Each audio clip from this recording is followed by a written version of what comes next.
ওকে, আজকে আমরা আলোচনা করব আইসিটি দ্বিতীয় অধ্যায়, নবম দশম শ্রেণীর আইসিটি দ্বিতীয় অধ্যায়। আমাদের অধ্যায়ের নাম আমরা দেখতে পাচ্ছি, অধ্যায়ের নাম কম্পিউটার রক্ষণাবেক্ষণ ও সাইবার নিরাপত্তা।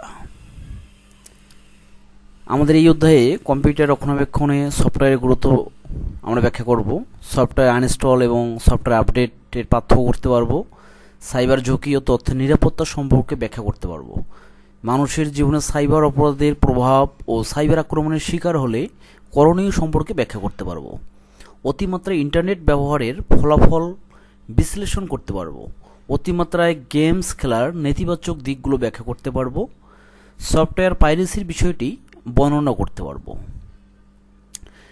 কপিরাইট আইনের গুরুত্ব ব্যাখ্যা করতে পারবো, ইন্টারনেটে তথ্যের অবাধ প্রবাহের সাথে সাথে নিরাপত্তার প্রয়োজনীয়তা ব্যাখ্যা করতে পারবো, কম্পিউটারের ট্রাবল শুটিংয়ের গুরুত্ব ব্যাখ্যা করতে পারবো, কম্পিউটারের সাধারণ সমস্যার ট্রাবল শুট করতে পারবো। আচ্ছা, আমাদের এখানে প্রথমে বলা হচ্ছে কম্পিউটার রক্ষণাবেক্ষণ। কম্পিউটার রক্ষণাবেক্ষণ হচ্ছে কিছু ইলেকট্রনিক যন্ত্রাংশ, হার্ডওয়্যার ও সফটওয়্যারের সমন্বিত রূপ। সুতরাং এর থেকে ভালো সেবা বা সার্ভিস পেতে হলে অবশ্যই একে পরিচর্যা করতে হবে। বাইরের বিভিন্ন নিয়ামক যেমন আর্দ্রতা, তাপমাত্রা, বিদ্যুৎ ক্ষেত্র, চৌম্বক ক্ষেত্র, ধূলিকণা, ধোঁয়া, পানি ইত্যাদির প্রভাব থেকে কম্পিউটারকে রক্ষা করতে হবে। পাশাপাশি এর মধ্যে থাকা অপারেটিং সিস্টেম ও অ্যাপ্লিকেশন সফটওয়্যারও আপডেট রাখতে হবে। কাজেই কম্পিউটার রক্ষণাবেক্ষণ বলতে কম্পিউটারকে কাজের উপযোগী করে ভালো অবস্থায় রাখার প্রচেষ্টাকে বোঝায়। এবং আমাদের এই অধ্যায়ে এখানে আমরা দেখতে পাচ্ছি যে কম্পিউটারের রক্ষণাবেক্ষণ সাধারণত দুই প্রকারের হতে পারে এবং খুবই মোস্ট ইম্পর্টেন্ট একটি টপিক, যে কম্পিউটারের রক্ষণাবেক্ষণ কয় ধরনের হয়। কম্পিউটার রক্ষণাবেক্ষণ কিন্তু আমরা এখানে দেখতে পাচ্ছি কম্পিউটার রক্ষণাবেক্ষণ দুই ধরনের, ঠিক আছে। এটা পরীক্ষায় খুবই প্রশ্ন আসে। কম্পিউটার রক্ষণাবেক্ষণ দুই ধরনের, এবং একটা হচ্ছে আমাদের প্রতিরোধমূলক রক্ষণাবেক্ষণ, যেটাকে আমরা ইংরেজিতে বলি প্রিভেন্টিভ মেনটেন্যান্স। পরীক্ষায় প্রশ্ন আসে যে প্রিভেন্টিভ মেনটেন্যান্সের অর্থ কী। অর্থ হচ্ছে প্রতিরোধমূলক রক্ষণাবেক্ষণ। তাহলে প্রতিরোধমূলক রক্ষণাবেক্ষণ কি? যে কম্পিউটারের ফল্ট বা সমস্যা তৈরি হওয়ার পূর্বেই সতর্কতামূলক ব্যবস্থা নেওয়াটাকে বলা হয় প্রতিরোধমূলক রক্ষণাবেক্ষণ। মানে আমাদের কম্পিউটারের কোনো সমস্যা হয়নি, তার আগেই যদি আমরা কম্পিউটারের কোনো ব্যবস্থা গ্রহণ করি যাতে কম্পিউটারের আমাদের কোনো সমস্যা না হয়, এই ধরনের যে রক্ষণাবেক্ষণ ব্যবস্থা, এটাকে বলা হচ্ছে প্রতিরোধমূলক রক্ষণাবেক্ষণ ব্যবস্থা।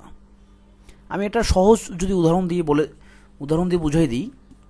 উদাহরণটা এরকম হবে, যেমন আমরা সবাই যখন খুব ছোট ছিলাম, আমরা যখন কেবল জন্মগ্রহণ করছিলাম, কয়েক মাসের মধ্যে সরকার থেকে আমাদেরকে কিন্তু বিনামূল্যে বিভিন্ন ধরনের ভ্যাকসিন দেওয়া হয়েছিল।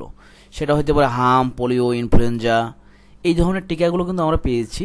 তো এই টিকাগুলো কেন দেওয়া হয়েছে? এগুলো কিন্তু আমাদের প্রতিরোধমূলক ব্যবস্থার জন্য দেওয়া হয়েছে। পরবর্তীতে যেন আমাদের এই ধরনের কোনো রোগ না হয় সেই জন্য কিন্তু আমাদের ওই টিকাগুলো দেওয়া হয়েছে। ঠিক সেম একটা কম্পিউটারের যেন কোনো সমস্যা তৈরি না হয় তার আগেই আমরা যে ব্যবস্থাটা নেব, এই ব্যবস্থাটাকে আমরা বলবো প্রতিরোধমূলক রক্ষণাবেক্ষণ। এখানে আমাদের চারটা উদাহরণ দেওয়া আছে প্রতিরোধমূলক রক্ষণাবেক্ষণের। একটা হচ্ছে virus scan, disk clean, disk defragmentation এবং হচ্ছে সফটওয়্যার আপডেট। খুবই ইম্পর্টেন্ট। তাহলে virus scan, disk clean, disk defragmentation এবং সফটওয়্যার আপডেট, এগুলো হচ্ছে আমাদের প্রতিরোধমূলক রক্ষণাবেক্ষণ। পরীক্ষায় প্রশ্ন আসে যে নিচের কোনটি প্রতিরোধমূলক রক্ষণাবেক্ষণ, অথবা নিচের কোনগুলো প্রতিরোধমূলক রক্ষণাবেক্ষণ। এটা আমাদের বহুপদী প্রশ্ন আসতে পারে, এমনিতেও জেনারেলভাবে এমসিকিউ আসতে পারে। সো খুবই ইম্পর্টেন্ট। আমি যেগুলো দাগ দিচ্ছি এগুলো হচ্ছে একটু নিজ বইয়ে এগুলো মার্ক করে রাখবে, খুবই ইম্পর্টেন্ট প্রশ্নগুলো। এবং দ্বিতীয় নম্বর আমাদের কম্পিউটার রক্ষণাবেক্ষণ হচ্ছে সংশোধনমূলক রক্ষণাবেক্ষণ, যেটাকে আমরা বলে থাকি কারেক্টিভ মেনটেন্যান্স। এটা কীরকম? যে কম্পিউটার যখন কোনো ধরনের সমস্যা তৈরি হয়ে যায় তারপর এটাকে ঠিক করার জন্য আমরা যে ব্যবস্থা নিই এটাকে বলা হচ্ছে সংশোধনমূলক রক্ষণাবেক্ষণ। যেমন আমাদের শরীরে যখন অনেক সময় অনেক ধরনের অসুখ হয়েই যায়, যেমন আমাদের যখন জ্বর এবং সর্দি হয়ে যায় তখন আমরা কী করি, দোকান থেকে মেডিসিন নিয়ে আমরা ট্রিটমেন্ট নিই, তখন আমরা সুস্থ হয়ে যাই। ঠিক সেম আমাদের একটা কম্পিউটার বা একটা ল্যাপটপ যখন নষ্ট হয়ে যাওয়ার পর যখন এটাকে আমরা ঠিক করি বা মেরামত করি, তখন এই ধরনের যে রক্ষণাবেক্ষণ ব্যবস্থা এটাকে বলা হয় সংশোধনমূলক রক্ষণাবেক্ষণ বা হচ্ছে কারেক্টিভ মেনটেন্যান্স। তো আমরা এখানে ইংরেজি নাম এবং বাংলা নাম দুইটাই ভালোভাবে মনে রাখবো, ঠিক আছে? কারণ এই জিনিসগুলো আমাদের হচ্ছে খুবই ইম্পর্টেন্ট। এগুলা যে কারেক্টিভ মেনটেন্যান্স, এর অর্থ কি? কারেক্টিভ মেনটেন্যান্সের অর্থ হচ্ছে সংশোধনমূলক রক্ষণাবেক্ষণ। খুবই ইম্পর্টেন্ট এগুলা। হ্যাঁ, যেমন এখানে আবার লাস্টের লাইনে দেওয়া আছে যে ইলেকট্রিক শক থেকে রক্ষা পাওয়ার জন্য অবশ্যই কম্পিউটারের বিদ্যুৎ সংযোগ ব্যবস্থা আর্থিং থাকা উচিত। তার মানে আমাদের যদি বিদ্যুৎ লাইনে আর্থিংয়ের সমস্যা থাকে, আমরা যদি এটাকে আর্থিংটাকে পরবর্তীতে ঠিক করি, মেরামত করি, তাহলে প্রশ্ন দিতে পারে যে এই আর্থিং মেরামত করা হলো, এটা কোন ধরনের রক্ষণাবেক্ষণের মধ্যে পড়ে, কারেক্টিভ মেনটেন্যান্স না প্রিভেন্টিভ মেনটেন্যান্স, সংশোধনমূলক রক্ষণাবেক্ষণ না হচ্ছে প্রতিরোধমূলক রক্ষণাবেক্ষণ। তো অবশ্যই কারেক্টিভ মেনটেন্যান্স বা হচ্ছে সংশোধনমূলক রক্ষণাবেক্ষণ ইজ দ্য কারেক্ট অ্যান্সার। ঠিক আছে, এখান থেকে এই ধরনের প্রশ্ন আসবে। এর পরের পৃষ্ঠায় আমাদের কম্পিউটার রক্ষণাবেক্ষণের গুরুত্ব এবং আমাদের এখানে দুইটা ঘটনা দেওয়া আছে এবং এই ঘটনা দুটো খুবই ইম্পর্টেন্ট, ঘটনা 1 এবং হচ্ছে ঘটনা 2।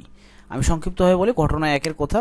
রায়না নামের একটা মেয়ে যে প্রথম সামরিক পরীক্ষায় ভালো রেজাল্ট করে, এই প্রথম সামরিক পরীক্ষায় ভালো ফলাফলের জন্য তার বাবা তাকে একটি Core i5 প্রসেসর যুক্ত ল্যাপটপ কিনে দিলেন। এবং এই জায়গা থেকে প্রশ্ন আসে যে তোমার পঠিত বইয়ে রায়নাকে তার বাবা কেন ল্যাপটপ কিনে দিয়েছিল প্রথম সামরিক পরীক্ষায় ভালো ফলাফল করার জন্য। তা রায়নাকে তার বাবা কোন মডেলের ল্যাপটপ কিনে দিয়েছিল? উত্তর হবে কি Core i5 প্রসেসর যুক্ত ল্যাপটপ। তাহলে Core i5 প্রসেসর যুক্ত ল্যাপটপটি হচ্ছে রায়না কিনেছিল। এরকম প্রশ্ন আসতে পারে যে রায়নাকে তার বাবা কি কিনে দিয়েছিল? ল্যাপটপ, কম্পিউটার, স্মার্টফোন, হ্যাঁ, এরকম ধরনের প্রশ্ন আসতে পারে। তার সঠিক উত্তর কী হবে? সঠিক উত্তর হবে অবশ্যই ল্যাপটপ। ঠিক আছে, তা রায়না তার যে ল্যাপটপটা ব্যবহার করতো, এই ল্যাপটপে সে অধিক পরিমাণ অ্যাপস বা সফটওয়্যার ইনস্টল করছিল এবং এই অধিক পরিমাণ সফটওয়্যার ইনস্টল করার কারণে তার কম্পিউটারের, তার যে ল্যাপটপ ছিল, এই ল্যাপটপের বিরাট একটা জায়গা কী হয়ে গেছে, ভর্তি হয়ে গেছে। তা আমাদের ল্যাপটপের যখন হার্ড ডিস্ক বা এসএসডি যেটাই লাগানো থাক, এটাতে যখন অধিক পরিমাণ আমরা সফটওয়্যার ইনস্টল করব, তো আমাদের কম্পিউটার কী হয়ে যাবে? কম্পিউটার ভারী হয়ে যাবে, স্লো হয়ে যাবে, তাই না? যেমন একজন মানুষ 5 কেজির একটা মুড়ির বস্তা তার মাথার উপরে যদি আমরা দিই, সে খুব সহজে এটা বহন করে নিয়ে যেতে পারবে। কিন্তু তাকে যদি আমরা 60 কেজি ওজনের মুড়ির বস্তা দিয়ে দিই, সে কিন্তু খুব সহজেই নিয়ে যেতে পারবে না, অথবা দেখা যাবে সে নিয়ে যাওয়ার সময় প্রতিমধ্যে পড়ে যেতে পারে। ঠিক সেম রায়না যে ল্যাপটপটা ব্যবহার করতো, সে তার ল্যাপটপে অধিক পরিমাণ সফটওয়্যার ইনস্টল করার কারণে কী হয়েছে, তার ল্যাপটপ ধীরে ধীরে ধীরে ধীরে স্লো হয়ে গেছে এবং এমন একটা তার মর্মানুষিকতা হয়ে গেছে যে এই ল্যাপটপটা আর আমি ব্যবহার করব না। এই জন্য সে তার বাবার কাছ থেকে আরেকটা ল্যাপটপ কেনার বায়না ধরে। তো আমাদের এই জায়গা থেকে কিন্তু আমি যে লাইনগুলো দেখাই দিচ্ছি, এই লাইনগুলো কিন্তু খুবই ইম্পর্টেন্ট। এবং ঘটনা 2 আমাদের অঙ্কন নামে একটা ছেলের কথা বলা হয়েছে, যে হচ্ছে একটা কম্পিউটার কিনছে এবং কম্পিউটার কিনে সে তার কম্পিউটারে ইন্টারনেট কানেকশন নিয়েছে। হ্যাঁ, তাহলে অঙ্কন তার কম্পিউটারে ইন্টারনেট কানেকশন নিয়েছে। তাহলে কে তার কম্পিউটারে ইন্টারনেট কানেকশন নিয়েছে? তাহলে অঙ্কন তার কম্পিউটারে ইন্টারনেট কানেকশন নিয়েছে। এই ইন্টারনেট কানেকশন নেওয়ার ফলে সে বিভিন্ন ধরনের ওয়েবসাইটে প্রবেশ করে। এতে তার অবশ্য লেখাপড়া অনেক উপকার হয়েছিল, কারণ বিভিন্ন ধরনের ওয়েবসাইটে আমরা বিভিন্ন ধরনের শিক্ষামূলক অনেক ধরনের ভিডিও পোস্ট পাই, যেখান থেকে আমরা অনেক কিছু শিখতে পারি। ঠিক তেমনটা অঙ্কনের হয়েছিল। এবং সে এগুলো ছাড়াও হচ্ছে তার কম্পিউটারে বিভিন্ন ধরনের গান বাজনা দেখতো, ছবি দেখতো, অনেক ধরনের। এর মধ্যে দেখা গেলো তার কম্পিউটারটা হঠাৎ করে রেজিস্টার হয়ে যাচ্ছে। তো রেজিস্টার তো আমরা মোটামুটি সবাই বুঝি যে একটা কম্পিউটার যখন অটোমেটিকলি বন্ধ হয়ে যায় এবং বন্ধ হওয়ার পর অটোমেটিকলি যখন আপনা আপনি চালু হয়ে যায়, তখন এইটাকে আমরা কম্পিউটারের ভাষায় বলি রিস্টার্ট বলি। এবং আরেকটা জিনিস দেখা গেছে, সে তার কম্পিউটারে ইউএসবি পোর্টে পেন ড্রাইভ প্রবেশ করাইছে। পেন ড্রাইভ প্রবেশ করার কারণে তার সমস্ত ফাইল শর্টকাট হয়ে গেছে এবং ফাইলগুলো কোথাও দেখা যাচ্ছে। এটা কিন্তু হয় কম্পিউটারের মধ্যে যখন আমাদের অতিরিক্ত ভাইরাস প্রবেশ করবে, ম্যালওয়্যার প্রবেশ করবে আমাদের কম্পিউটার হার্ড ডিস্কের মধ্যে যখন থাকবে, তখন বাইরে থেকে যখন আমরা কোনো পেন ড্রাইভ বা যে কোনো মেমোরি যদি টাইপের আমরা যদি কোনো কিছু এখানে ইনপুট করাইতে চাই ইউএসবি পোর্ট দিয়ে, সেক্ষেত্রে দেখা যায় ওই ভাইরাসগুলো আমাদের এই ডকুমেন্টগুলোকে নষ্ট করে দেয়। তো এই ঘটনাটাই কিন্তু অঙ্কনের মধ্যে ঘটছিল। তো এই জায়গা থেকে এগুলো প্রশ্ন আমি যেগুলো দেখা দিচ্ছি, এই লাইনগুলো সুন্দর করে একটু দেখতে হবে। এবং লাস্টের লাইনে আমি চলে যাব। এই জায়গায় যে প্রশ্ন, যে এইখানে বলা আছে যে তোমার আইসিটি যন্ত্রটিতে যদি মাইক্রোসফট কোম্পানির উইন্ডোজ অপারেটিং সিস্টেম ব্যবহৃত হয়ে থাকে, এবং ব্র্যাকেটের মধ্যে বলা হচ্ছে বিশ্বের বেশিরভাগ কম্পিউটারে উইন্ডোজ অপারেটিং সিস্টেম ব্যবহৃত হয়। প্রশ্ন আসে যে বিশ্বের বেশিরভাগ কম্পিউটারে কোন অপারেটিং সিস্টেম ব্যবহৃত হয়ে থাকে? তাহলে সঠিক উত্তর হবে বিশ্বের বেশিরভাগ কম্পিউটারে উইন্ডোজ অপারেটিং সিস্টেম ব্যবহৃত হয়ে থাকে। ঠিক আছে, এবং অপারেটিং সিস্টেম সফটওয়্যার কিন্তু আমাদের সবসময় হালনাগাদ বা আপডেট করতে হয়। তাহলে প্রশ্ন হবে যে অপারেটিং সিস্টেম সবসময় কি করতে হয়, হালনাগাদ করতে হয়, আপডেট করতে হয়, বা অন্য কোনো অপশন এরকম দেওয়া থাকবে। তো সঠিক উত্তর হচ্ছে হালনাগাদ করতে হবে, অথবা নিচে কোনটি হালনাগাদ বা আপডেট করার প্রয়োজন হয়। সঠিক উত্তর হবে অপারেটিং সিস্টেম সফটওয়্যার। ওকে, এবং এইখানে যে লাইনটা আছে আমি দেখি, আমি মাঝে মধ্যে কিন্তু কিছু লাইন স্কিপ করে যাচ্ছি, তোমরা এগুলো পড়ে নিবি।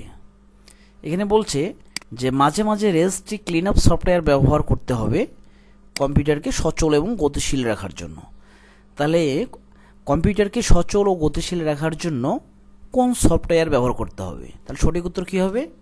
সঠিক উত্তর হবে আমাদের এই যে registry clean up software. Registry clean up software ব্যবহার করতে হবে। রেজিস্ট্রি ক্লিন আপ সফটওয়্যার ব্যবহার করলে আমাদের কম্পিউটার সচল এবং গতিশীল থাকবে, তাই না? তো এগুলো আমরা সুন্দর করে পড়বো, ঠিক আছে?